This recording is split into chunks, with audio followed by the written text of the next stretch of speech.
ஹல்லேலூயா. நான் பேசுகிறது தெளிவாக கேட்குதா? இல்லை கம்மியாக கேட்குதுங்களா? நார்மலாக கேட்குதா? இல்லை நல்லா இருக்கீங்களா? தூத்துக்குடிக்கு தான் நான் ஃபஸ்ட் டைம் வரேன் லைஃப்லேயே. திருநெல்வேலி வந்திருக்கோம், பக்கத்தில் வந்திருக்கிறோம். பட் தூத்துக்குடிக்கு தான் ஃபஸ்ட் டைம் வரேன் நான். ஸோ நான் வேலை விஷயமாக வந்திருக்கிறேன் சென்னையிலேருந்து திருநெல்வேலி, தூத்துக்குடி, நாகர்கோவிலுக்காக. ஸோ அப்படி இருக்கிறப்போ பிஎஸ் குமார் வந்து என்னோடய ஃப்ரெண்டு, சாரி அவரோட ஃப்ரெண்டு, நான் அவங்களோட சின்னவன். ஸோ அவங்க மூலிமா நான் கேட்டிருந்தேன் பேசியிருக்கும் போது, இது மாதிரி இங்கே நாளைக்கு தூத்துக்குடிக்கு போகிறேன்னு சொல்லும் போது அவர் சொல்லியிருந்தார், இந்த மாதிரி இந்த இடத்துக்கு போங்க, நம்ம ஃப்ரெண்டு இருக்கிறார். அவங்க ஃப்ரெண்டு 2 பேரும் கொலீக்ஸ் போல். நான் சும்மா ஊழியத்தில் இருப்பாங்கன்னு நினச்சேன், ஒரு 4-5 வருஷம் ஃப்ரெண்டுன்னு. அவங்க ரொம்ப வருஷமாக ஃப்ரெண்டாக இருக்கிறாங்க போல். ஸோ சந்தோஷம் உங்களை சந்தித்ததில். நல்லா ஆராதிச்சிங்க நீங்கள் எல்லாருமே. ஸோ இந்த எஃபெக்டிவாக அந்த கான்சன்ட்ரேட் பண்ணி ஆராதிக்கிறீங்க, அது ரொம்ப நல்ல விஷயம், ரொம்ப சந்தோஷமும் கூட. கர்த்தர் அதில் பிரியமாக இருப்பார். மைண்ட் ஸோ என்ன ஒரு மாதிரி கேஷுவலாக இருங்க. நான் ரொம்ப இன்ட்ராக்டிவாக தான் இருப்பேன் எப்போவுமே, சரிங்களா? ரொம்ப ஸ்ட்ரிக்டான ப்ரீச்சர் கிடையாது, ரொம்ப இன்ட்ராக்டிவான ப்ராக்டிக்கல் ப்ரீச்சர். ஸோ நான் என்ன போதிப்பேன்னா, அப்படியே பார்க்குறேன்னு நினச்சிக்காதீங்க, அப்படி கொஞ்சம் அப்படி, சரியா? ஒன்றும் இல்லை. ஸோ நான் என்ன போதிப்பேன்னா, என் வாழ்க்கையில் நடைமுறை நடந்த விஷயங்களை நான் போதிப்பேன், ஓகேங்களா? பைபிள் தியரி ஆமாம் தானே, ரிட்டர்ன் பண்ண புத்தகம், நடைமுறை வாழ்க்கை ஆமாம் தானே, கேட்கிறவர்கள மாத்திரம் இல்லாமல் அதன்படி நடக்கிறவர்களாகவும் இருக்கணும். அப்படிப்பட்டவங்களுக்கு தான் பரலோகம், ஆமாம் தானே? நான் நிறைய கொஸ்டின்ஸ் கேட்பேன், திருப்பி சொல்கிறேன், இன்ட்ராக்டிவாக தான் இருக்கும், ஓகேங்களா? நீங்கள் ரொம்ப ப்ளீஸ் ஓப்பனாக பாருங்கள். நான் சென்னை தான், லாங்குவேஜ்லாம் அப்படி இல்லைன்னு சொல்லுவாங்க, நான் அப்படி சம்டைம்ஸ் சென்னை லாங்குவேஜ்லாம் வரும், ஒன்றும் பிரச்சனை இல்லை, அட்ஜஸ்ட் பண்ணிக்கோங்க. நீங்கள் நல்லா சுத்தமாக பேசுகிறீங்க தமிழ், நாங்கள் அப்படி பேச மாட்டோம். பட் பரவாயில்ல, இருந்தாலும் கேட்டு அட்ஜஸ்ட் பண்ணிக்கோங்க. அப்போ அட்ஜஸ்ட் பண்ணிப்பீங்களே, என்ன சொல்கிறீங்க? அப்படி தானே? சரி, ஓகே, கூல். ஸோ நம்ம ஜெபிப்போம். நல்ல பிதாவே, இந்த நாளுக்காக நன்றி தகப்பனே, உமக்கு ஸ்தோத்திரம். இந்த நாளிலும் நீர் பாராட்டின கிருபை இரக்கங்களுக்காக நன்றி. மட்டுமாய் நீர் செய்த எல்லா உபகாரங்களுக்காக உமக்கு நன்றி. சபையும் சபை மக்களையும் விசுவாச மக்களையும் ஊழியரையும் அவருடைய ஊழியங்களையும் கரத்தில் ஒப்படைக்கிறப்பா, உமக்கு ஸ்தோத்திரம் கர்த்தாவே. என்னை தாழ்த்தியும் கரத்தில் ஒப்படைக்கிறேன். என்னை மறித்து நீங்கள் வெளிப்படுங்கப்பா. நீங்கள் என்ன பேச சுத்தமாக இருக்கிறத பேசுங்கப்பா, உமக்கு ஸ்தோத்திரம். நீர் மாத்திரம் மகிமைப்படுவராக இயேசு மூலம் ஜெபிக்கிறோம் நல்ல பிதாவே, ஆமென். எல்லோரும் சாப்பிட்டீங்களா? மதியானம் சாப்பிட்டீங்களா? Okay, good. நானும் சாப்பிட்டேன். ஓகே, சாப்பிடாம ஃபாஸ்டிங் ப்ரேயர் இல்லைல்ல, நார்மல் ப்ரேயர் தானே. பைபிள் ஸ்டடி இல்லை உங்களுக்கு இன்னைக்கு? பைபிள் ஸ்டடி வேணுமா? பைபிள் ஸ்டடி வேணுமா உங்களுக்கு? ரொம்ப டீப்பாக போயிடலாமா? டீப் டு த டவுன் போகலாம். ஆவியானவர் என்ன பேச சுத்தமாக இருக்கிறோம் அதான் பேசுவார். நான் என்ன யோசித்தாலும் அது பேச முடியாது, ஓகே? நீங்கள் என்ன நினச்சாலும் அது பேச விருப்பப்படும். ஆவியானவர் என்ன விருப்பப்படுறாரோ அதுதான் அவர் பேசுவார். ஸோ நல்ல ஒரு ப்ரெசன்ஸை உணர்றேன். ஸோ என்ன சொல்கிறது, நீங்கள் ஆராதிக்கிறப்போ உங்களுக்குள்ளே இருக்க உள்ளுணர்வு, உங்களுடைய காரியங்கள் வந்து கொஞ்சம் கான்சன்ட்ரேட்டடாக இருக்குது, better than other churches. So நல்லாவும் இருக்குது அந்த உணர்வுகள். நம்ம என்னையும் சேர்த்து ஃபீல் பண்ண வைக்குதுல்ல, அதுதான் முக்கியம். நீங்கள் ஆராதிக்கிறப்போ என்னை உள்ளே புல் பண்ணணும், அந்த ஆராதனை அது என்னை புல் பண்ணுது. ஸோ நான் ஆவியில் இழுக்கப்படுறேன், உங்களோட ஆராதனைக்குள்ளே நான் இழுக்கப்படுறேன். நான் ஒரு வேளை டைவர்ட் ஆனாலும் உங்களோட கான்சன்ட்ரேஷன் என்னையும் சேர்த்து புல் பண்ணுது. அது ஒரு சிறந்த ஆராதனை, ஓகே? நல்ல விஷயம். ஸோ இன்றைக்கி ஆதாரமாக ஒரு வசனங்கள் வாசிங்க. யாக்கோபு 1:17.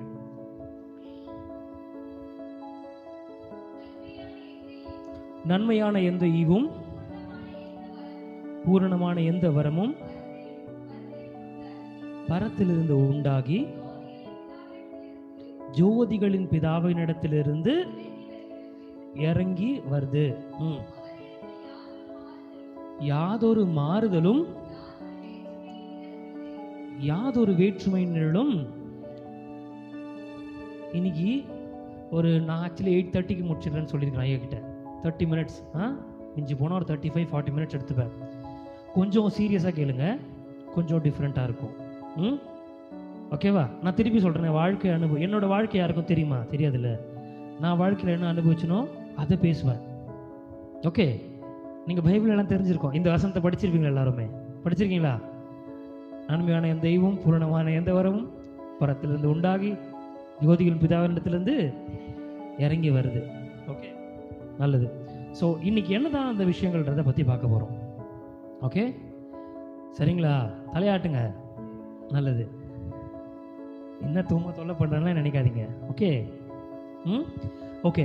ஸோ நன்மையான எந்த காரியம் ஒரு மனுஷனுக்கு உண்டாகிற எந்த காரியமாகனா இருக்கட்டும், உலக பிரகாரமான நன்மையாக இருக்கட்டும், ஆவிக்குரிய பிரகாரமான நன்மையாக இருந்தாலும் சரி, அது எங்கேருந்து உண்டாகுதா? எல்லாமே ஜோதிகளின் பிதாவினிடத்திலிருந்து உண்டாகி எங்கே நோக்கி வருது? நம்மளை நோக்கி வருது. அங்கேருந்து ஃபஸ்ட்டு என்ன ரிலீஸ் ஆகும் தெரியுமா? பரலோகத்தோட ஃபார்முலா தெரியுமா? பரலோகத்தோட ஃபார்முலா தெரியுமா? எல்லாமே ஃபஸ்ட்டு எங்கே நடக்கும்? முதல்ல எங்கே நடக்கும்? எல்லாமே சொல்லுங்க. முதல்ல எங்கே நடக்கும்? முதல்ல என்ன நடக்கும்? முதல்ல என்ன இருக்கும் ஒரு மனுஷனோட வாழ்க்கையில்? தேவனோட திட்டம் இருக்கும், சித்தம்னு ஒன்று இருக்கும். அவர் ஒரு மனுஷன் பிறக்கிறப்போ இது தாங்க பிளான் சொல்லிட்டு ஒரு பிளான் வச்சுப்பாரு, இருக்கும்ல. அது எல்லாமே இருந்து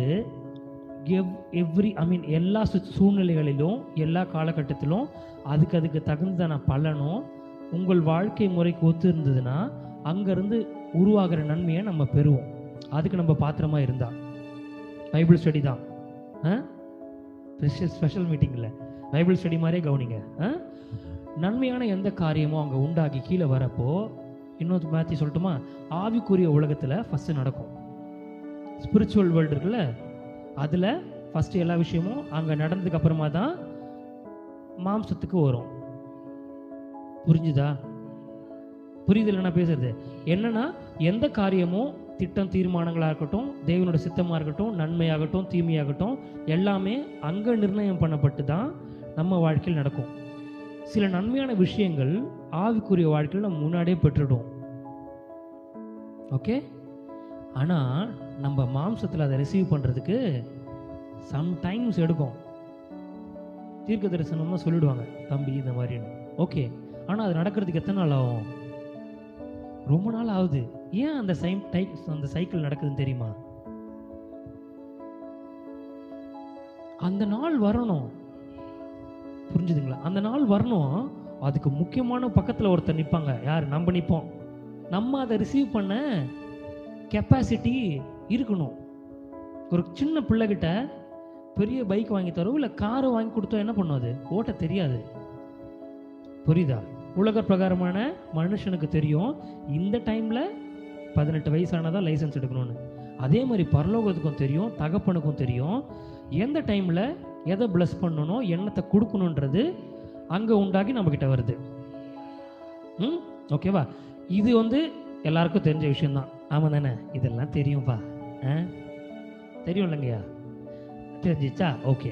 ஆனால் அதுக்கு நம்ம ரிசீவ் பண்ண டைம் லைன் ஒன்று நிற்குதில்ல, அதையும் எக்ஸ்பிளைன் பண்ணிவிட்டு அதுக்கப்புறம் நான் எங்கே பிரச்சனைன்றதே சொல்கிறேன். தானியேல் ஜெபம் பண்ண உட்கார்றப்போ எப்போ ப்ரேயர் பண்ண உட்காந்து எப்போ ஆன்சர் வரும்னு தெரியும்ல உங்களுக்கு? எப்போ உட்காரு ப்ரேயர் பண்ண உட்காந்து அன்றைக்கே ஆன்சர் வந்துடும். ஆனால் 21 நாள் கழித்து தான் அவருக்கு பதில் வரும். வருதா? ஏன்னா ஒரு குட்டான ஒரு விஷயத்தை கன்வே பண்ணுறது மெசேஞ்சர் டீம் வேற. யார் அவங்க team? Gabriel. Very good. Gabriel தூதரோட டிபார்ட்மெண்ட்டில் இருக்கவங்க ஒரு நியூஸ் எடுத்துகிட்டு வராங்கன்னு வச்சுக்கோங்களேன். இப்போ தானியேல் வரும்போது கேப்ரியல் வருவாப்புல, ஏன்னா அத்தாரிட்டி. தானியேல் பைபிளில் இருக்க ஒரு கேரக்டர், அவரோட அத்தாரிட்டி வேற. இப்போ நம்மளுக்கு கேப்ரியல் தான் வரணும்னா கஷ்டம்தான். புரியுதுங்களா? தேவ தூதர்கள்னு அவரு கீழே இருக்க சப்பார்டினேட்ஸ் வந்துடுவாங்க. வராமலாம் இருக்க மாட்டாங்க, வருவாங்க. இப்போ மோசையோட சரீரத்துக்கு போய் ஆர்கியூ பண்ணுறப்போ யார் போகணும்? 2 பேர் சண்டை போட்டுப்பாங்களா? அப்போ யார் போட்டுப்பாங்க? பிசாசும் மீகாவேலும் போட்டுப்பாங்க. அப்போ இயேசு வர வேண்டிய அவசியம் கிடையாது, ஏன்னா கேடட்டுக்கு ஏற்ற மாதிரி தான் சண்டை நடக்கும். புரியுதுங்களா? ஹெட்டு 3 டிபார்ட்மெண்ட் ஹெட்டு யார்? இந்த பக்கம் லூசிஃபரு, இந்த பக்கம் மிகாவேலு, இந்த பக்கம் கேப்ரியல். ஓகே, ஸோ அவங்களுக்கு ஈக்குவலான ஒரு பர்சன், அந்த அத்தாரிட்டி இருக்க ஒரு பர்சன், காடுக்கு ரொம்ப முக்கியமானவங்க, ரொம்ப க்ளோஸாக இருக்கவங்கன்னா அவங்க இறங்கி வருவாங்க. எல்லா வாட்டியும் நீங்கள் இறங்கி வாங்கினா பூமி தாங்காது. ஏன்னா ஒரே ஒரு தூதன் எத்தனை பேரை கொண்டு போட்டாராம்? பேரை மென்ஷன் பண்ணாத படம் ஒரு தூதன். ஆமாம் தானே? ஒரு புக் ஆஃப் தாவீது சாப்டரில் தானே பட்டயத்தை உருவி நிற்கிறப்போ அந்த அந்த ஒரு நாள் காலம் வரைக்கும் வந்திருப்பார். எத்தனை பேரை கொலை பண்ணியிருப்பார்? அவங்களாம் வந்து சாதாரண சபார்டினேட்ஸ் தான். புரியுதுங்களா? ஸோ இப்போ தானியல் விஷயத்துக்கு ஏன் இதை எக்ஸ்பிளைன் பண்ணுறேன்னா அந்த ரேங்கிங்காக சொல்கிறேன். தானியல் விஷயத்தை பொறுத்த வரைக்கும் வந்து சொல்கிறது யார்? கேப்ரியலே வராரா? கேப்ரியல் தாங்க வர. கரெக்டு தாங்க, பார்த்துருவாதீங்க, கரெக்டு தான். ஓகே, அவர் வந்து சொல்கிற போது என்ன நடக்கும்னா, நான் கிளம்பிட்டேன்ப்பா முன்னாடியே, ஆனால் எனக்கு வரத்துக்கு 21 நாள் ஆச்சு. ஏங்க சொல்லுங்க. தடை சத்துரு தடை செஞ்சாங்க. கரெக்ட், எக்ஸாக்ட்லி கரெக்டான ஆன்சரு. எங்க தடை பண்ணாங்களா சொல்லுங்க?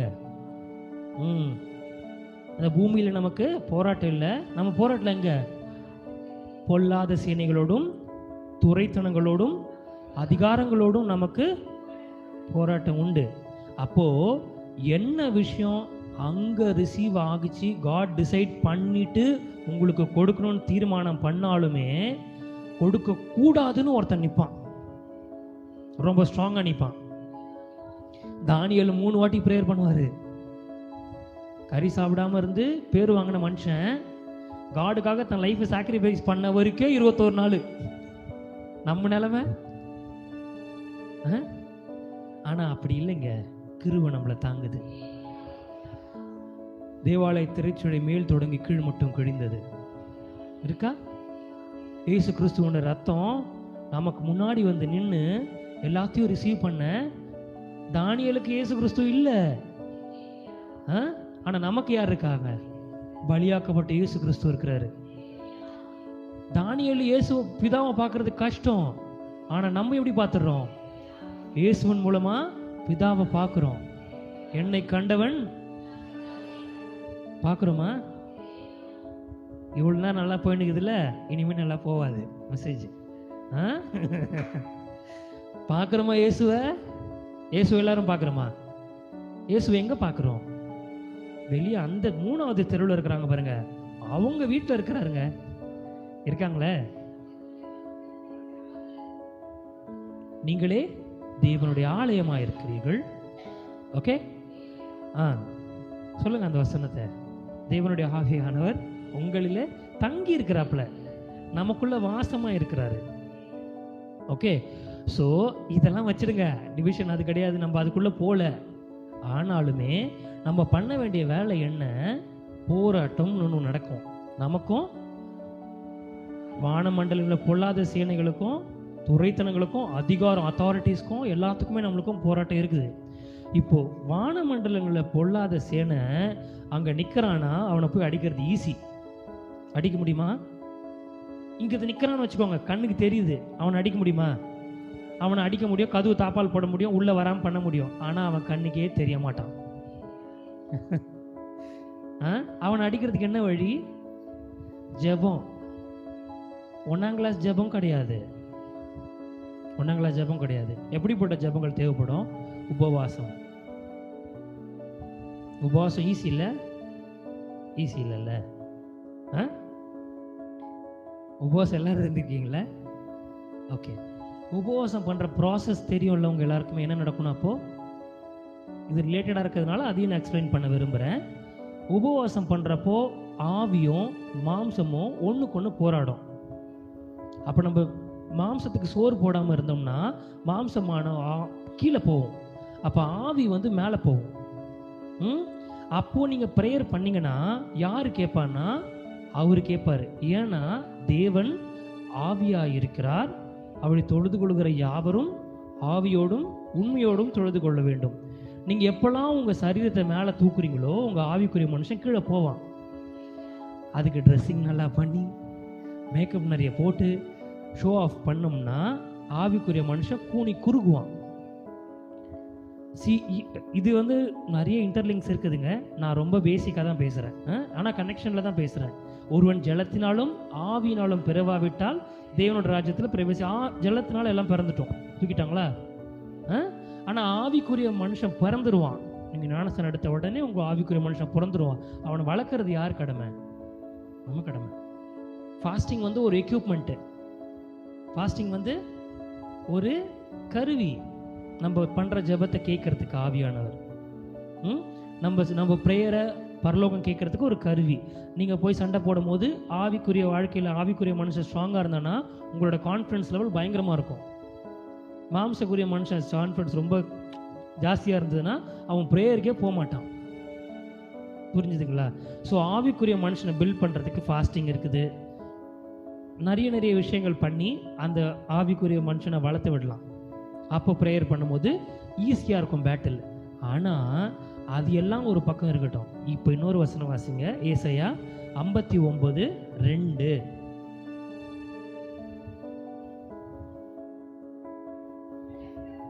உங்கள் அக்கிரமங்களே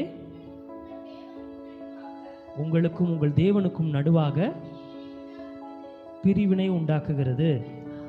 உங்கள் பாவங்களே அவர் உங்களுக்கு செவி கொடாதபடிக்கு அவரது முகத்தை. இப்போ பிரேயர் பண்ணாலும் கேட்க மாட்டாரு.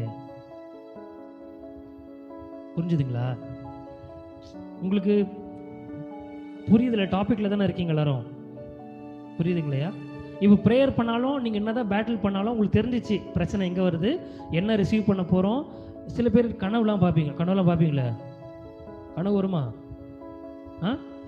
நல்ல விஷயம்லாம் பார்த்துருக்கீங்களே? ஆவிக்குரிய வாழ்க்கை நீங்கள் ரிசீவ் பண்ண போகிறதுக்கு கனவு சொல்லிவிடும் உங்களுக்கு. கனவோட இது வந்து உங்களோட மாம்சம் தூங்கிட்டு இருக்கிறப்போ உங்கள் ஆவியில் போடுறப்படுற நியூஸ் தான் கனவு. அது பெரும்பாலும் ஓமைகளாக தான் இருக்கும். ரொம்ப டைரெக்டாக வர்றது ரொம்ப ரேரு. இருக்குது, இல்லாமல் இல்லை, ரொம்ப டைரெக்டாகவும் இருக்குது. கனவு பார்க்குறவங்க இருக்காங்க. ஆனால் ஓமைகளாக நிறைய பார்ப்பீங்க. நிறைய விஷயங்கள் ரன் பண்ணுற மாதிரி, சேஸ் பண்ணுற மாதிரி, தண்ணி, மீன், நாய், பேய், வீடு, காடு, ஓடுறது, பஸ்ஸு, காரு, இந்த மாதிரி விஷயங்களை தான் பார்ப்போம். ஏன்னா அது ஓமைகளாக சொல்லப்படும். ஏன்னா அது வந்து இன்டர்பிரட் பண்ணணும். அப்படி தானே பைபிள்லேயும் இருக்குது. இதே பிரச்சனை தான் எல்லாருக்கும். சொப்பனத்துக்கு அர்த்தம் தெரியாமல் சுற்றி நிற்பானுங்க எல்லாரும். நம்மளும் அப்படிதான் சுற்றி நிற்போம். நம்மளுக்கு தானியல் எல்லாம் கிடையாதுங்க. நீங்கள் தான் தானியல். நீங்கள் தான் உட்காந்து ப்ரேயர் பண்ணி இதுக்கு அர்த்தம் என்னங்க அப்படின்னு கேட்கணும். கனவு பார்த்தீங்கன்னா அர்த்தம் கேட்கணும். கெட்ட விஷயங்கள் பார்த்தீங்கன்னா அதுக்காக ப்ரேயரும் பண்ணணும். அது விட்டுடுங்க. ஆனால் இப்போ நம்மளுக்கு என்ன பிரச்சனைனா, நம்மளோட அக்கிரமம் தான் அவர் நம்ம என்ன ப்ரேயர் பண்ணாலும் கேட்க முடியாமத்துக்கு நிற்குதான் நடுவில். நம்மளோட பாவம் தான் அவருக்கும் நமக்கும் நடுவில் பிரிவினே உண்டாக்குது. இப்போ போய் நம்ம என்ன பேசினாலும் என்ன ப்ரேயர் பண்ணாலும் அது கேட்கப்படுமா? கேட்கப்படாது. சரி, இப்போ என்ன பண்ணலாம்? சரிங்க, என்ன வரப்போகுதுன்னு தெரிஞ்சிச்சு, எதுக்காக நம்ம இருக்கிறோம்னு புரிஞ்சிச்சுல, நல்ல விஷயத்தை ரிசீவ் பண்ணுறதுக்காக இருக்கிறோம். சரிங்க, ஏதோ போயிச்சு போகிறோன்னு நல்ல விஷயத்தை ரிசீவ் பண்ணாலும் இன்னொருத்த விட மாட்டான். பிரச்சனை பண்ணி அது நிப்பாட்டணும்னு வேலை மேலேயே வச்சுட்ருக்கிறான். இன்னொன்று சொல்கிறேன், பல பேரோட ஆசீர்வாதங்கள் மேலே தாங்குது, இந்த நாள் வரைக்கும் இருக்குது. அவங்க வாழ்கிற வாழ்க்கைக்கும் அவனுக்கு மேலே அக்கௌண்ட்டில் இருக்க ஆசீர்வாதத்துக்கும் சம்மந்தமே இல்லை.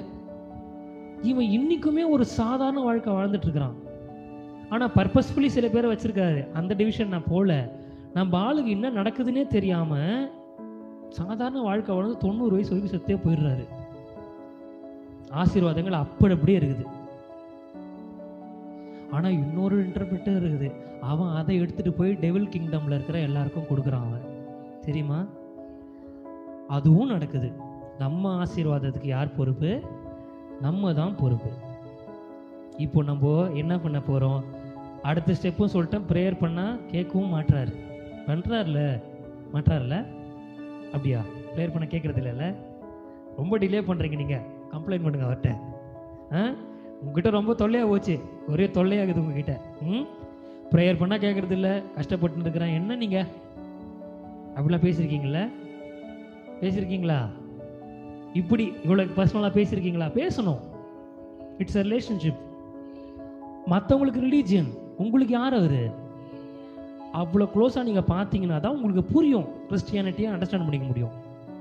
என்னங்க நீங்கள் சும்மா இப்படியே பண்ணியிருந்தீங்க, என்னங்க பண்ணுறது, கஷ்டமாக இருக்குல்ல, அப்படி பேசுங்க. அதுவும் ஜெபம்தான்.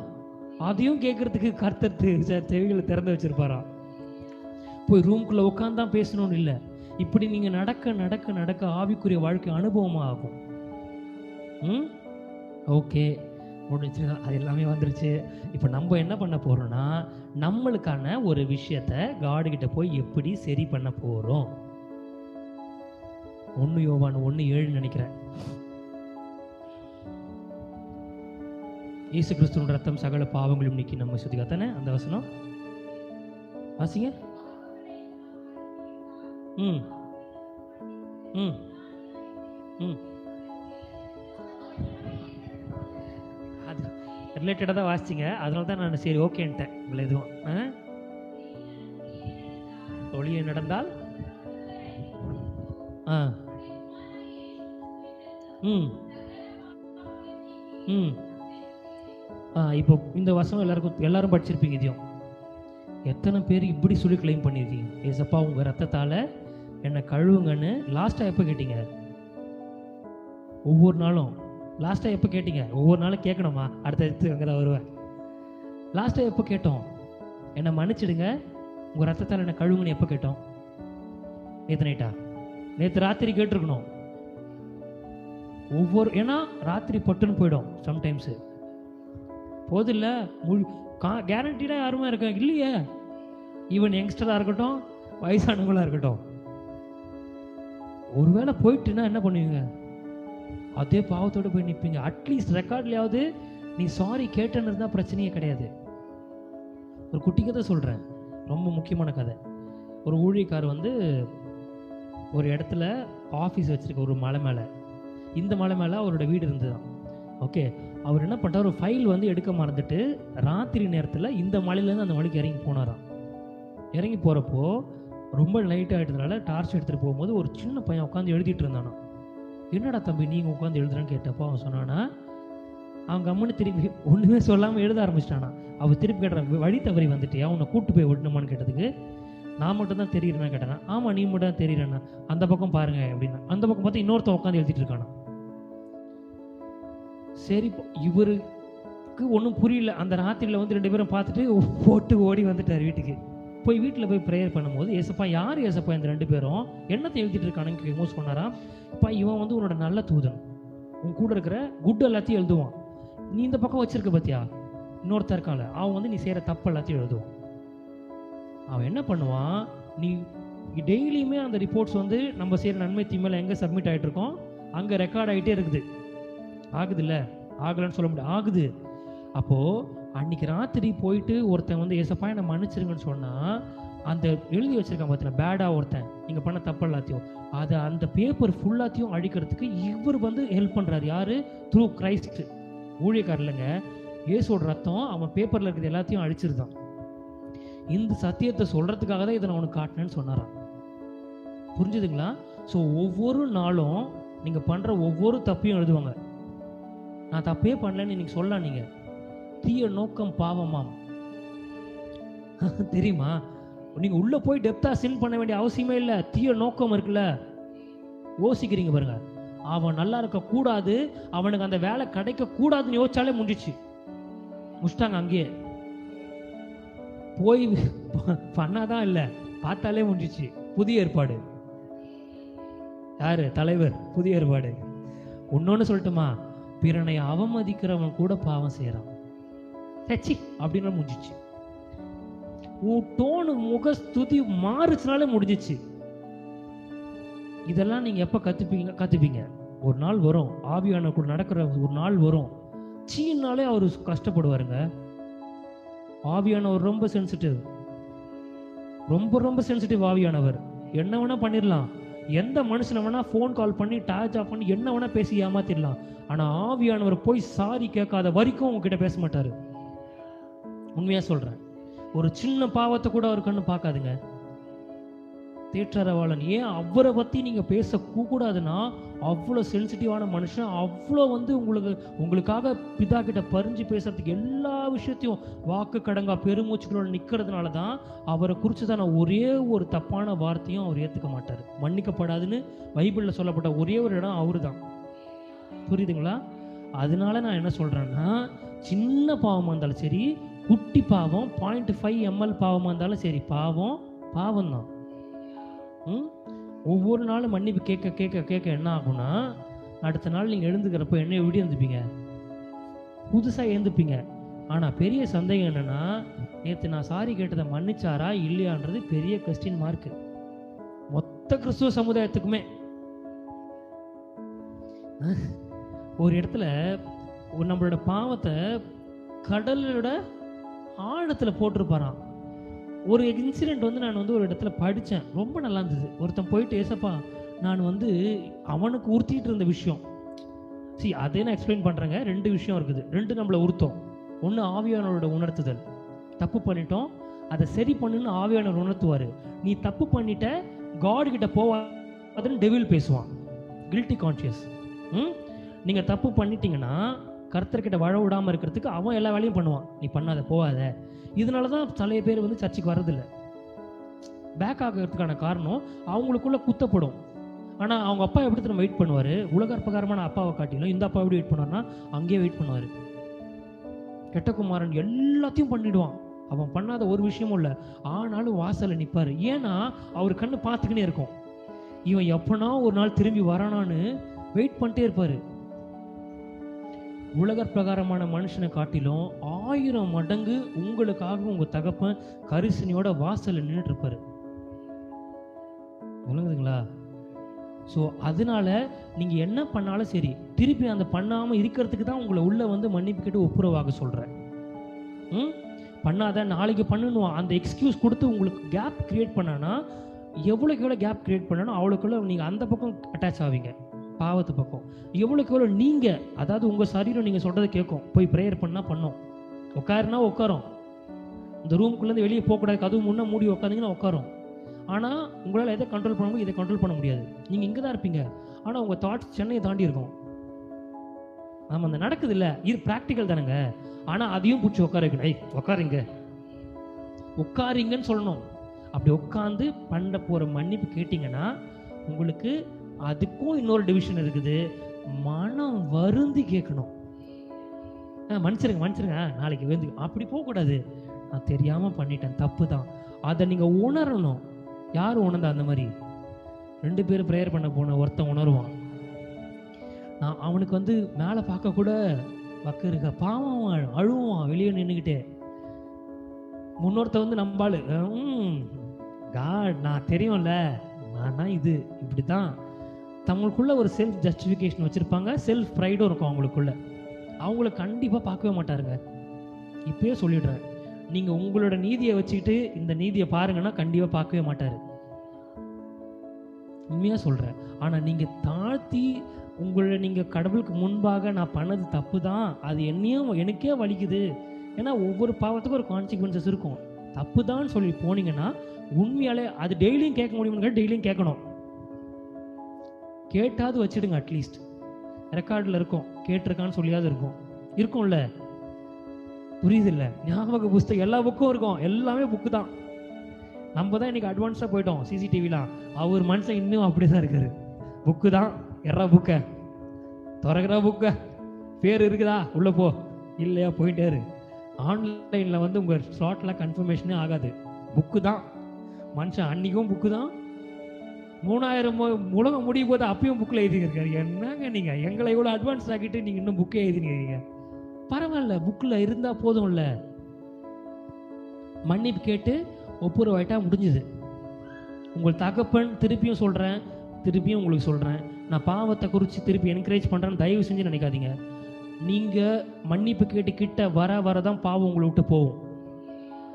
நீங்கள் பிசாசுனால குத்தப்பட்டு பின்னாடி தள்ளி போக போக போக பாவம் உங்களுக்குள்ளே வந்துட்டு தான் இருக்கும். ஓகேவா?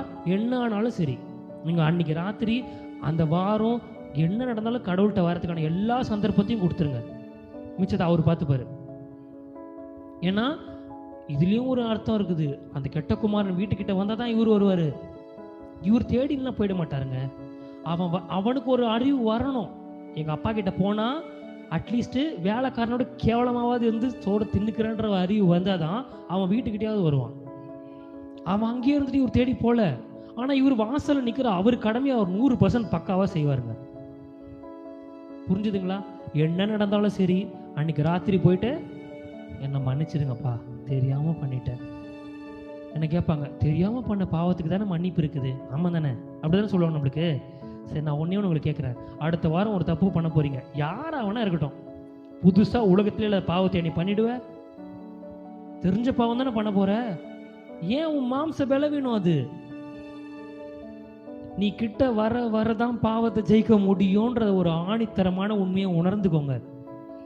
பரிசுத்தம் இங்க இருக்குதுன்னா அது கிட்ட நீங்க வந்ததான் பரிசுத்தம் ஆவீங்க. பிசாசுக்கு தெரியும் கிட்ட வர விடாம இருக்குது, கில்ட்டி கான்சியஸ் கொடுத்து உங்களை எடுத்துட்டு போயிட்டே இருப்பான். ப்ரேயர் பண்ண வேண்டாம், என்ன மூஞ்ச வச்சுட்டு ப்ரேயர் பண்ணணும்னா கேட்பான். கேட்டிருக்கலாம், அதுக்காக வேற மூஞ்செல்லாம் வாங்க முடியாதுல்ல, அப்படியே தான் போய் நின்னா அவனை, வேற வழி இல்லை நமக்கு. ஸோ இது ரொம்ப கான்சியஸாக இருங்க. உங்கள் தகப்பனிடத்திலிருந்து நீங்கள் மன்னிப்பை பெற்று கொண்டவர்களாய் ஒவ்வொரு நாளும் நீங்கள் படுக்கிறப்போ உங்களுக்கான சித்தம் அங்கேருந்து ரிசீவ் ஆகிறது ரொம்ப கிட்ட இருக்கும். உங்கள் அப்பாவுக்கும் உங்களுக்கும் பிரச்சனை இல்லைன்னா செட்டில்மெண்ட் கொடுக்கறதுல பிரச்சனையே இல்லையேங்க. டிஸ்பியூட் இருந்தால் தான் கேஸ் வளர்த்திட்டு போவோம், வாய்தான் வாங்குதில்ல. ஏன் டிஸ்பியூட்டு? அண்டர்ஸ்டாண்டிங் வரல ரெண்டு பேரும் கூட்டியும். எத்தனை சிட்டிங் உட்காந்து தான் பேசுவாங்க, பேசிகிட்டே இருக்காரு. அவரும் காலம் 30 வருஷமாக பேசிகிட்டு இருக்காரு. அவரும் இன்னும் சொத்தை பிரித்து கொடுத்த பாடு இல்லை. இன்றைக்கும் நம்ம அதே 1 சென்ட் 2 சென்ட்டில் தான் வாழ்கிறோம் இல்லை?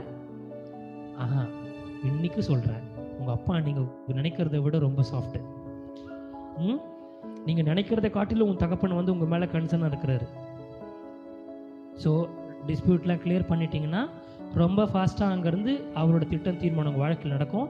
ஆவிக்குரிய பிளெஸ்ஸிங்காக இருக்கட்டும், உலக பிரகாரமான பிளெஸ்ஸிங்காக இருக்கட்டும், நீங்கள் ரிசீவ் பண்ணிட்டு சந்தோஷமாக திருப்பியும் அவுட்டு தான் போகணும். ரிசீவ் பண்ண உடனே ட்ராக் மாதிரி திருப்பியும் அங்கே தான் போடணும். ஓகேவா? இதுக்கு அடுத்து இருக்கிற ஒரு ஸ்டெப்பு மத்தேயு 6:15 15 மனுஷருடைய தப்பிங்கிறங்களை ஓகே, உங்கள் பிதா உங்கள் தப்பிதங்களையும் மன்னியாது இருப்பார். தெரியுமா எல்லாருக்கும்? எல்லாருக்கும் தெரிஞ்ச வசனம்ல, ரொம்ப ஃபெமிலியர்ல இந்த வசனம்லாம். இப்போ கேட்குற ஒரு கொஸ்டின், எனக்கு ரொம்ப பிடிச்ச கொஸ்டின் இது. இந்த கொஸ்டின் கேட்கக்கூடாதுன்னு எனக்கு வலுப்பெல்லாம் வந்திருக்குது, ஆனாலும் கேட்பேன். உங்களில் எதிரியே இல்லாதவங்க யாருங்க? கை தூக்குங்க. இந்த கொஸ்டின் நீங்கள் ஆன்சர் பண்ணலன்னா முன்னாடி எல்லா பாயிண்ட்டும் அப்படியே பேப்பர் வச்சு கீச்சிட்டு வந்துருங்க, அப்படி டட்டு கீச்சிருங்க. உங்களில் எதிரியே இல்லாதவங்க யாரு? கை தூக்குங்க ப்ளீஸ். நான் உங்களை திருப்பியும் சொல்கிறேன். சரி, எதிரிங்கன்னா கூட ஒருத்தர் மேலே ஒரு மனக்லேசம் இருக்குல்ல, இன்னைக்கு பேசிட்டாங்க நம்மளை. அதாவது எதிரி என்ன ஃபிக்ஸ் பண்ணிட்டு உன்னை நான் ஆளை வச்சு இல்லை நான் அப்படி இல்லை, தாட்டில் யோசிச்சிருப்போம்ல, என்ன நீ ஒரு நாள் இப்படி பண்ணல, உனக்கான கடவுள் அவங்களுக்கு பண்ணுறது வேற, பட் நம்ம அதை யோசிக்க கூடாதுன்னு சொல்கிறேன். புரியுதுங்களா? உன் சத்துரு பசியாக இருந்தால் அவனுக்கு ஆகாரம் கொடு. அப்போ என்ன ஆகும்னா, நம்ம மிஞ்சி போனால் என்ன பண்ணுவோங்க? 2 அடி அடிப்போமா? அவன் தலையின் மேலே எரித்தழல்களை குவிப்பாயின்னு வசனம் இருக்குல்ல, வசனம் தானே. ஸோ அது பழைய ஏற்பாடுல. ஆனால் இங்கே நம்மளால என்ன சொல்லியிருக்கார் தலைவர்?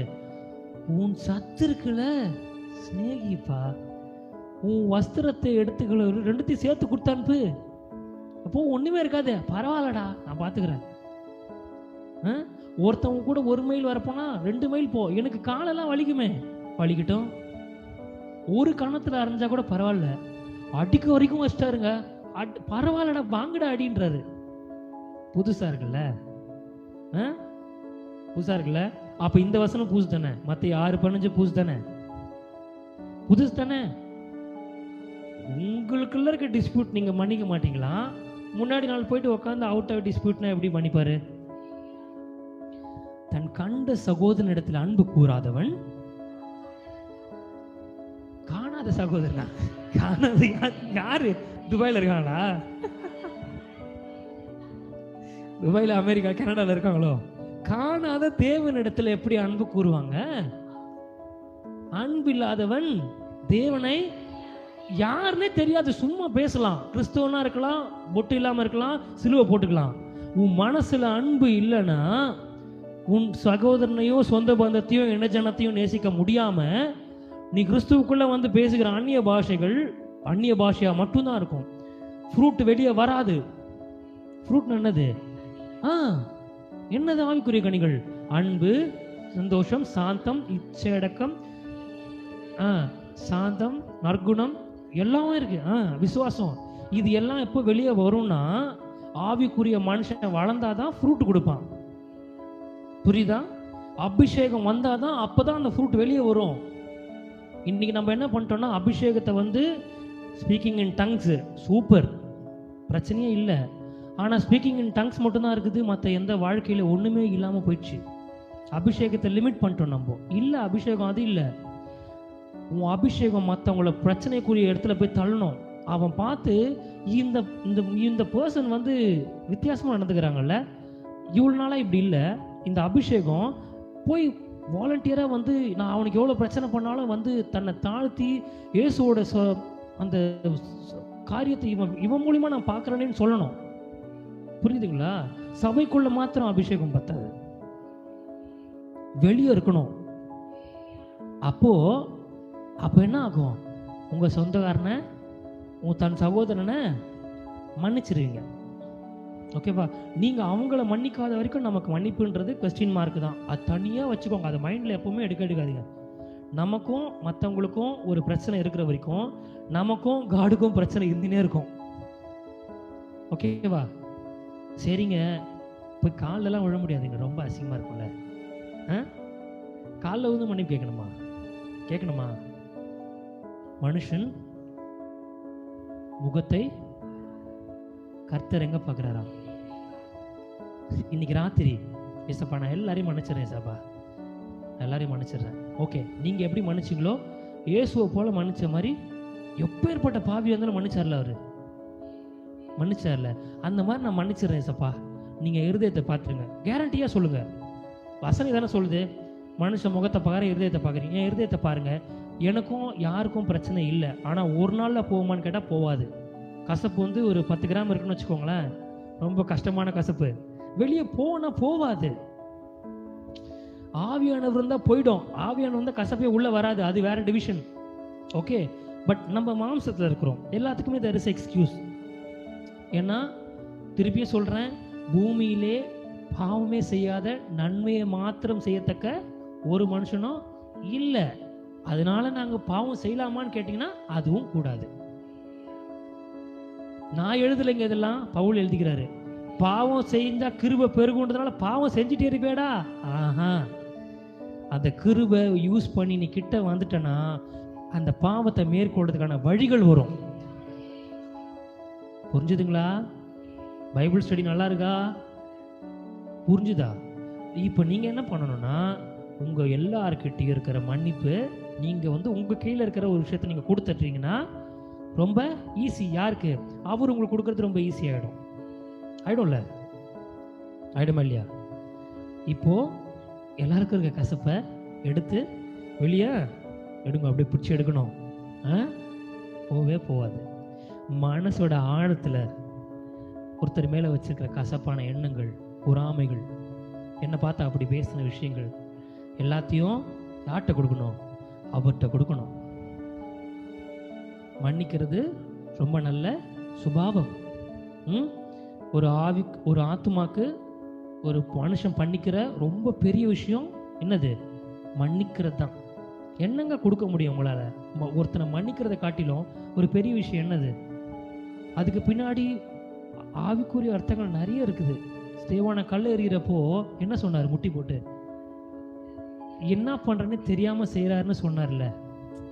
இயேசுக்கு எவ்வளவு நேரம் ஆகும்? இயேசு சிலுவையில் அறையவங்களுக்கு எவ்வளவு நேரம் ஆகும் அந்த விஷயத்தெல்லாம் மாத்தி போட்டு எல்லாம் பண்றதுக்கு? கீழே வந்து ஒருத்தன் நின்று அப்பயும் சொல்லுவான், இவன் எலியாவை கூப்பிடுறான், எலியா வரான்னு பார்க்கலான்னு சொல்லுவாங்கல்ல. பக்கத்துல அந்த திருடன் என்ன சொல்லுவான்? நீ ரொம்ப பெரிய ஆள் தானே, எதனா பண்ண எங்களை காப்பாத்தணும். அவனுக்கு தெரியாது. ஆனா இந்த பக்கம் இருந்தவன் மைல்டு கேப்ல எஸ்கேப் ஆகி உள்ள போயிடுவான். அவனோட காரியத்தை கேட்டிருக்கீங்களா நீங்க? அந்த உள்ள போன திருடனோட காரியத்தை. அங்க போய் பரதேசில போயிட்டு அவன் பேரை பார்க்கறாங்களாம். சர்ச்சுக்கே போல, ஆவியானவர்னா தெரியாது, ஞானஸ்தானே தெரியாது, உன்னை யாரா உள்ள விட்டதுன்னு கேட்குறாங்களாம் தூதர். அது ஒரு இமேஜினேஷன் தான். யாரா உள்ள விட்டது? ஒரு உபவாச ஜெபத்துக்கு போனதில்லை, ஆவியான அந்நிய பாஷை தெரியாது, ஆவியான தெரியாது. அப்புறம் எப்படி உள்ள வந்த? ஒருத்தர் என் பக்கத்தில் இருந்தாருங்க, அவர் இன்னைக்கு என் கூட நீ பரதேசில் இருப்பாருன்னு மட்டும்தாங்க சொன்னார். மனுஷன் வாழாமலே அங்கே இருக்கிற ஒரே ஆள் அவன் தாங்க. புரியுதுங்களா? ரொம்ப பிளஸ்டு. அவரு மேலே டக்குன்னு போயிட்டாப்புல, ஜாலியாக வாழ்ந்தாரு. அந்த ஃப்ராக்ஷன் ஆஃப் செகண்ட் மணந்து திரும்புறான் பார்த்தீங்களா? அதுதான் கர்த்தர்கிட்ட திரும்புறது. ஒரு ஆத்மாக்கும் நடக்கிற ஒரு விஷயம் நடக்கும், ஈவன் அந்த மினிட்ஸில் நடக்கும்ன்றது ப்ரூவ் பண்ணுறதுக்காக எழுதப்பட்டது அது. புரியுதுங்களா? இயர்ஸ் வாழ்ந்துட்டு 100 வருஷம் இருக்கணும், 30 வருஷம் நீ கிறிஸ்தவனாக இருக்கணும். மனம் திரும்பாமல் 30 வருஷம் கிறிஸ்தவனாக இருக்கிறது காட்டிலும் மனம் திரும்பிட்டு கர்த்தரோட ஒப்புரவாகிட்டு போகிறவன் பாக்கியவன். ஆமாம் தானே? எதிரியல அந்த நேரத்தில் பக்கத்தில் வந்து, ஏண்டா நம்மளாவது வந்து இது தப்பு பண்ணிட்டோன்னு உணர்ந்துட்டான். பக்கத்தில் அவர்கிட்டையும் சொல்கிறான், ஏசப்பா நீங்கள் அங்கே போனீங்கன்னா என்னை ஞாபகம் வச்சுக்கோங்க, நீங்கள் உங்கள் ராஜ்யத்தில் வருவீங்கன்றது எல்லாமே அவனுக்கு தெரிஞ்சிருக்குது. அங்கே போனீங்கன்னா என்ன ப்ளீஸ் ஞாபகம் வச்சுக்கோங்க அப்படின்னு சொல்லி அனுப்பிச்சோம். அடுத்த செகண்ட் நம்பால் என்ன சொல்லிட்டாரு, நீ அங்கே வந்துடுவ ராஜா, ராஜா நீ வா ராஜான்ட்டு கூப்பிட்டு போயிட்டாரு. ஸோ மனம் திரும்பாமல் நம்ம கர்த்தருக்கு மன்னிப்பு கொடுக்குறதா இருக்கட்டும், ஆவியை பிளெஸிங் ரிசீவ் பண்ணுறதா இருக்கட்டும், எல்லாமே கொஸ்டின் மார்க் தான். ஸோ இப்போ அங்கேருந்து வந்துட்டோமா, இப்போ நம்ம கீழேருந்து போக போகிறோம். ஸ்டெப் நம்பர் 1 என்னது? கீழேருந்து சொல்லுங்கள். மற்றவங்கள மன்னிச்சுட்டு எல்லாருக்கும் விரோதத்தை எல்லாத்தையும் விட்டுட்டு அன்பாக இருக்கணும். இன்னைக்கு ராத்திரி எல்லாம் பண்ணணும். நீங்கள் நாளைக்கு இல்லை, இன்னைக்கு ராத்திரி நான் ஒரு 10:30க்கெலாம் நீங்கள் இதெல்லாம் ஆரம்பிச்சிடணும். எல்லாமே 10:30க்கெலாம் ஒப்புரவாகிடணும். நான் பண்ணதெல்லாம் தப்புன்னு நீங்கள் சொல்லிடணும். எனக்கு எல்லாரும் பண்ண தப்பு எல்லாத்தையும் நான் மன்னிச்சிடுறேன், மனசளவில் நான் மன்னிச்சிடுறேன். நீங்கள் எப்படி நேசிச்சிங்களோ அதே மாதிரி நான் அவங்கள நேசிக்கணும் லிஸ்ட்டு வச்சு சொல்லிவிட்டு, இந்த பர்சனை நான் இப்படி நேசிக்கணும், இந்த பர்சனை இப்படி நேசிக்கணும் நீங்கள் சொன்னீங்கன்னா யார் பிரியப்படுவா? பிரியப்படுவாரா? சத்தியமாக படுவார். செகண்டு, ஏசப்பாட்டை வந்து ஒப்புரவாகிட்டு நான் அவங்களெலாம் மன்னிச்சிட்டேன், இப்போ உங்கள்கிட்டன்னு ட்ரையலாக கேளுங்க. பயந்த ஆவியை கொடுக்காம என்ன ஆவி கொடுத்துருக்காரு? அப்பா பிதாவே பண்ணுங்க ஐயா அப்படின்னு கேட்கணும்ல. அதுக்கு முன்னாடி நம்ம பண்ணியிருந்தா தான் கேட்க முடியும். கடைக்கு போயிட்டு வந்தியாடா?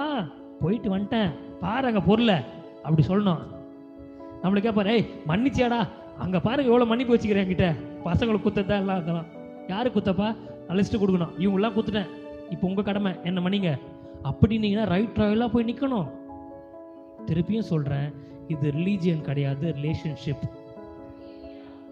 ரிலீஜியன்னா வெளியே நின்றுக்கோங்க, உள்ளே யாரோ ஒரு ஆசாரியர் மட்டும் தான் வரணும். இல்லை எல்லாத்தையும் மாற்றினார்ல. ஸோ ரொம்ப பர்சனலைஸ்டாக கிரைஸ்டை பார்க்க கற்றுக்கோங்க. ஆவியானவர் உங்கள் தனிப்பட்டவர், ரொம்ப பர்சனலானவர் அவர். புரிஞ்சுதுங்களா?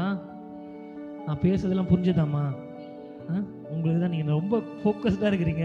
I am happy about it. நன்றி. ஸோ அடுத்த விஷயம் என்னென்னா, மன்னிப்பு நீங்கள் கொடுத்துட்டு வாங்கிட்டு அடுத்து எங்கே போனோம்? என்ன திட்டம் வச்சுருக்கிறீங்க?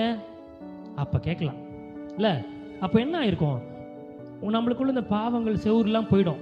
ஏசாயா 59:2 படி எல்லாத்தையும் நம்ம கிளியர் பண்ணிட்டு இருப்போம். அப்போ என்ன பண்ணுறது? அப்போ பேசுகிறப்ப நம்மளுக்கு ஈஸியாக கேட்கும். நீங்கள் ப்ரேயர் பண்ணவங்களுக்கு கேட்கும், அவருக்கு பேசுகிறதும் கேட்கும்.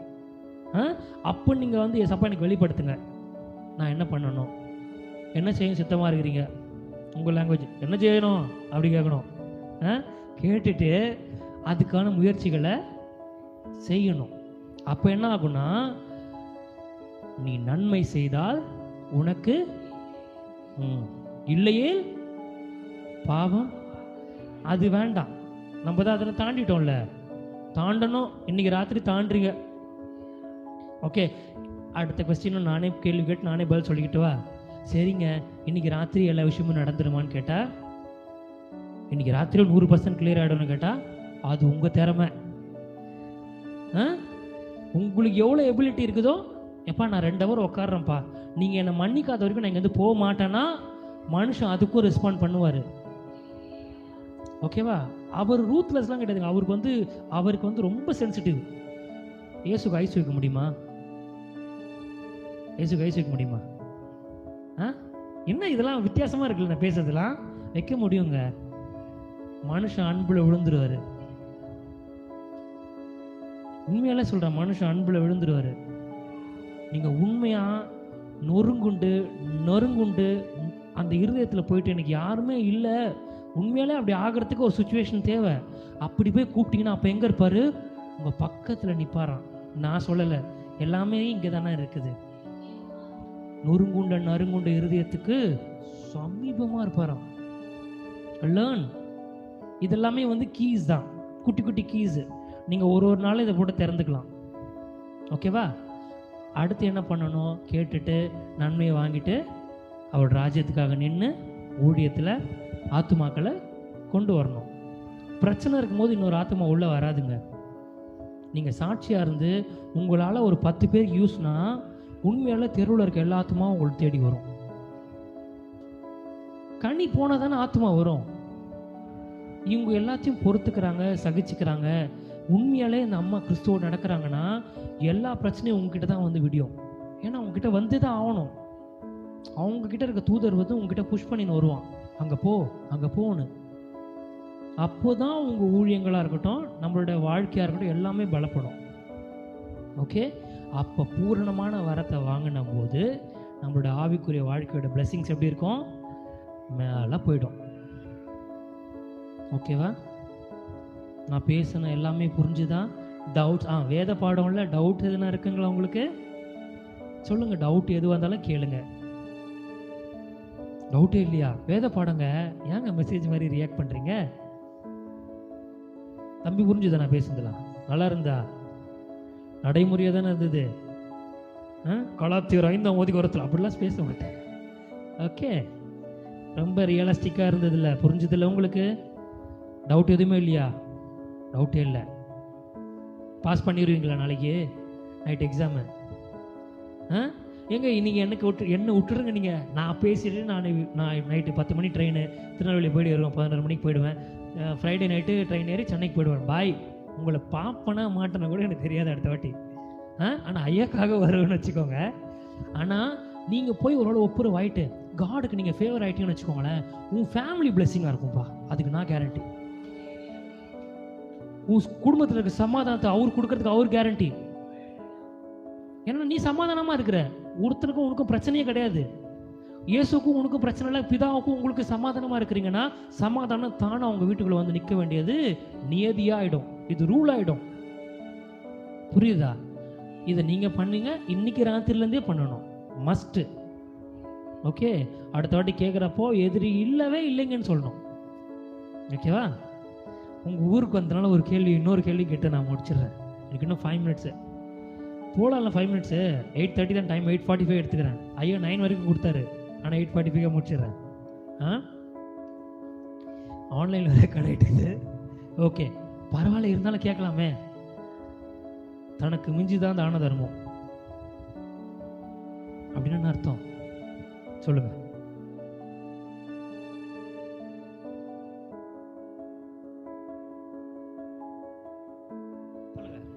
தனக்கு போகுதானே மற்றவங்களுக்கு. நீங்கள் உங்கள் கருத்துக்கள் பெரியவா அம்மா சொல்லுங்கம்மா. ஆமாம் சொல்லுங்கள். ஆமாம், நான் அதை எவ்வளோ கேஷுவலாக தானே பேசுகிறேன். நான் உங்களுக்கு சொல்லிக் கொடுக்க தான் இருக்கேன். ஐயோ, உங்கள் லாங்குவேஜ் வேறு வந்தது எனக்கு அடிக்கடி. இந்த 2 நாள் தான் ஆகுது, அதுக்குள்ளே உங்கள் லாங்குவேஜ் வந்தது. ஓகே, பரவாயில்ல. சொல்லுங்கம்மா, நீங்கள் என்ன கேட்கணும் சொல்லுங்கள். சொல்லுங்கள். தெரியல, நானே சொல்ல. அவங்க சொன்னது கரெக்டு தானே? நம்மளுக்கு போக தான் மிச்சது எல்லாரும் கொடுக்கணும். ஆமாம் தானே? ஆமாம் தானே ஐயா? ஆனால் அதோட அர்த்தம் அது இல்லை. 100 வயசு தாத்தாக்கும் தெரியாது இந்த ரகசியம். 102 வயசு தாத்தாக்கும் தெரியாது. 110 தாத்தாக்கும் தெரியாது. ஏன்னா ரகசியமாகவே இருக்குது. உங்கள் உடம்புலேருந்து உயிர் போகும். எல்லாருக்கும் போகல. போகிறப்போ நமக்கு மிஞ்சுறது நம்ம பண்ண தானமும் தர்மமும் தான். இதை நம்ம முன்னோர்கள், பிரைட் முன்னோர்கள் என்ன பண்ணிட்டாங்க? எப்பா உனக்கு வச்சுக்கிட்டு தான் மிச்சதை மற்றவங்களுக்கு கொடுக்கணுன்ற மாதிரி சொன்ன உடனே நம்ம ஆள் வச்சு இன்கம் டேக்ஸ் வீட்டுக்கு ரைடு மாட்டி அவங்களுக்கு செட்டில் பண்ணுற அளவுக்கு போயிடுச்சு இப்போ பிரச்சனை. ஃபைன் பே பண்ணுற அளவுக்கு வந்துட்டோம் நம்ம இப்போ இன்கம் டேக்ஸில். அதானே? ஆமாம் தானே? ஆமாவா? எத்தனை பேர் வீட்டுக்கு வந்திருக்காங்க? இல்லைங்க, நம்மளோட அடிப்படை தத்துவத்தையும் மாற்றிட்டாங்க.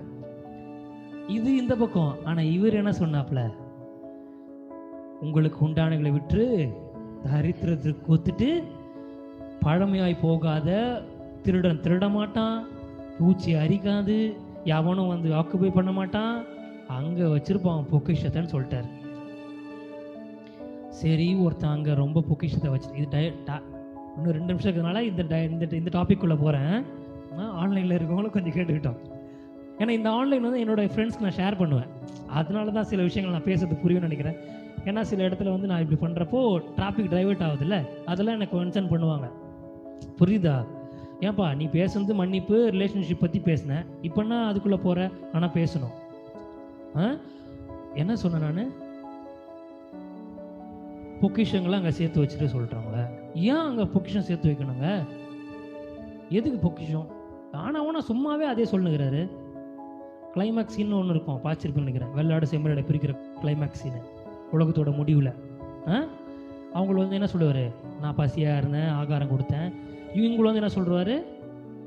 எல்லாமே செஞ்ச, நீ எதுவுமே பண்ணல, நீ கிளம்புன்னுவார். சரி, ஓகே, நன்மை தீமை செய்யுங்க, தான தர்மம் பண்ணுறதுக்கான என்கரேஜ்மெண்ட்டாக அதை சொல்கிறாரு. அப்படின்னு சொல்லி பார்த்தா முடியாது. ஏன்னா அதுதான் கிளைமேக்ஸு. அதுக்கப்புறம் இன்னொரு 100 வருஷம் வாழ போகிறனா கூட இல்லை, அவ்வளோதான், நீ எனக்காக ஏற்படுத்தி வச்சு இதுக்கு போயிடு, நீ நரகத்துக்கு போயிடுன்ற முடிஞ்சிச்சு. ஒரு மனுஷன் பிறக்கிறதுக்கான எல்லாத்தையும் முச்சுறாரு அங்கேயே. அப்போது இதுவும் முக்கியம். எது? தான தர்மம் பண்ணி மற்றவங்களுக்கு இறங்குறது எப்போ வரும்னா, ஆவிக்குரிய கனிகள் நீங்கள் வெளியே கொடுக்குறப்போ நீங்கள் மற்றவங்களுக்கு நன்மை செய்கிறவர்களாக இருப்பீங்க. புரியுதுங்களா? ரொம்ப டஃப்பான ஒரு வசனம் சொல்கிறேன், ரொம்ப கஷ்டமான வசனம் பைபிள். மத்தேயு 7:22 வாசிக்க வேண்டாமா? டைம் இல்லை. அந்நாட்களில் அநேகர் என்னை நோக்கி, கர்த்தாவே கர்த்தாவே, உமது நாமத்தினால தீர்க்க தரிசனம் உரைத்தோம் அல்லவா, உமது நாமத்தினால பிசாசுகளை துரத்தினோம் அல்லவா, எல்லாத்தையும் பண்ணுமேப்பா அப்படின்னு. ராஜா, நீ யாருன்னே தெரியாது, மரியாதையாக போயிரு. உண்மை. இன்னொரு எக்ஸாம்பிள் சொல்லட்டுமா? மிகப்பெரிய பணக்காரன் வந்து சின்ன வயசுலேருந்து நான் 10 கட்டளையும் கடைப்பிடிக்கிறேன், நான் நித்தியத்தை அடையணும், அடைஞ்சே அவனுன்னு வந்து நிற்பான் இவட்ட.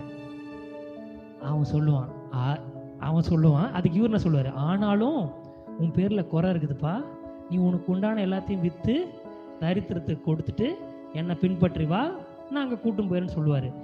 அவனுக்கு என்ன பிரச்சனை? காசு ஜாஸ்தியாக இருக்குது. 10 கட்டளை கடைப்பிடிக்கிற உன்னால் காசை விட்டு வர முடியல தம்பி. ரொம்ப ஈஸியாக வச்சிடலாம் 10 கட்டளையை, எல்லாமே வெளியே நடக்குது. 10 கட்டளைக்கான எல்லா காரியமும் இங்கே நடக்கும். கொலை செய்யாத, செய்யலை, திருடலை, 10 கட்டளை கடைப்பிடிச்சிடலாம். ஆனால் மனசில் இயேசுவை வச்சுட்டு இன்னொருத்தரை நேசிக்கிறது ரொம்ப கஷ்டம். நான் இப்போ சொன்னேன் பார்த்தீங்களா, இந்த வழியாக போனீங்கன்னா நீங்கள் இங்கே அடுத்து இங்கே வருவீங்க. 10 கட்டளை மட்டும் போதாது, இயேசு வேணும் வாழ்க்கையில் பரலோகம் போகிறதுக்கு. மற்றவங்களை நேசிக்கணும், பிரச்சனை இல்லாமல் வாழணும்னு சொல்லி கொடுத்தேன்ல, இது எல்லாத்தையும் அப்ளை பண்ணிகிட்டே இருக்கணும் நீங்கள். அப்போ தான் பொக்கிஷம் அங்கே சேர்ந்த உடனே, நீங்கள் அங்கே போன உடனே உங்கள் வீட்டில் பொக்கிஷம் நிறைய இருக்கும். சரி, அங்கே பொக்கிஷம் வச்சு என்ன பண்ண போகிறோம்? இதுவும் இமேஜினேஷன் தான். அங்கேயும் டெசிக்னேஷன் பிளேஸ்லாம் இருக்கும். ஓகேவா? நிறைய தான தர்மம் பண்ணி வச்சுருக்கவங்க வீடு பெருசாக பொக்கிஷம் வந்து நிறைஞ்சதாக இருக்கும். கம்மியாக பண்ணவங்க எலிஜிபிள் வாங்கிட்டு உள்ளே போனாங்கல்ல, பேசிக் எலிஜிபிலிட்டி, அவங்க தள்ளி இருப்பாங்க. புரியுதா? கிட்ட ஷேரிங் பொசிஷன் இருக்குல்ல, 144,000 பேர் ரொம்ப கிட்ட இருப்பாங்க, பர்ஃபெக்டான இவங்க. அந்த மாதிரி ஒருத்தருக்கும் ஒரு ரேங்கிங் கொடுப்பாங்க அங்கே. ஏன்னா அது பரலோக ராஜ்யம். புரிஞ்சுதுங்களா? ஸோ இந்த விஷயத்தையும் பண்ணுங்கள். தயவு செஞ்சு இந்த பக்கம் இருக்கிறதையும் மறக்காமல் பண்ணுங்க. ஓகேவா? என்னை அல்லாமல் ஒருவனும் பிதாவினிடத்தில் வரான், நானே வழியும் சத்தியமும் ஜீவனமாயிருக்கிறேன். இவர் மூலியமாக தான் அங்கே போக முடியும். இவர் ஒமிட் பண்ணிவிட்டு அங்கே போகலான்னு தயவு செஞ்சு பின்னாடி இருக்கிறத வச்சுன்னு போனீங்கன்னா ரொம்ப ரொம்ப கஷ்டம். நாளைக்கு கேட்பாரு, எல்லாத்தையும் பண்ணப்பா, யார் பண்ணின்னு கேட்பாரு. எல்லாத்தையும் பண்ண முடியும் அவர் இல்லாமல், அவர் வச்சுட்டும் பண்ணுறது தான் பெரிய விஷயம். ஓகேவா? பண்ணுவீங்களா? இனிமேட்டு அடுத்த வாட்டி பார்க்குறப்போ நான் நிறைய விஷயங்கள் எதிர்பார்க்குறோங்க. ஓகே, கர்த்தர் தாமே இந்த வசனங்களை ஆசீர்வதிப்பாராக. ஆமென்.